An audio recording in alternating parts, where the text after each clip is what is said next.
రేవంత్ రెడ్డి గెటప్లో ఉన్న వినాయకుడిపై ఎమ్మెల్యే రాజాసింగ్ ఫిర్యాదు చేశారు. వెంటనే మండపాన్ని తొలగించేలా చర్యలు తీసుకోవాలంటూ హైదరాబాద్ సిపికి లేఖ రాశారు రాజాసింగ్.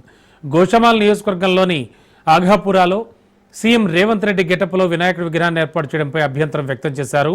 ఎమ్మెల్యే రాజాసింగ్ సీఎంపై గౌరవంతో దాన్ని ఏర్పాటు చేసినా ఆయన తమకు దేవుడు కాదని పేర్కొన్నారు.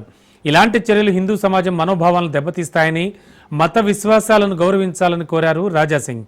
ఇదిలా ఉంటే రేవంత్ రెడ్డి గెటప్లో వినాయకుడి విగ్రహం ఏర్పాటు చేశారు. హైదరాబాద్ గోషామాల్ నియోజకవర్గం ఆఘాపురాలో రేవంత్ రెడ్డి గెటప్లో ఉన్నటువంటి వినాయకుడి విగ్రహం ఏర్పాటు చేశారు ఫిషరీస్ కమిటీ చైర్మన్ మెట్టు సాయి కుమార్.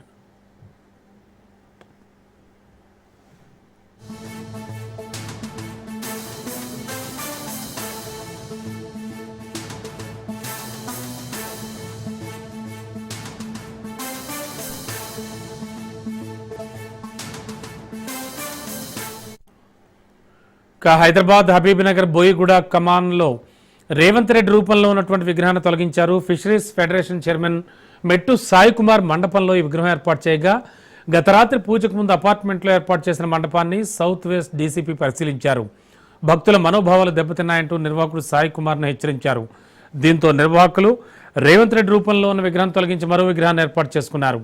రేవంత్ రెడ్డి రూపంలో విగ్రహం ఏర్పాటు చేయడంపై పలు అభ్యంతరాలు వ్యక్తమయ్యాయి. దీనిపై హైదరాబాద్ సిటీ పోలీస్ కమిషనర్కి ఎమ్మెల్యే రాజాసింగ్ ఫిర్యాదు చేశారు.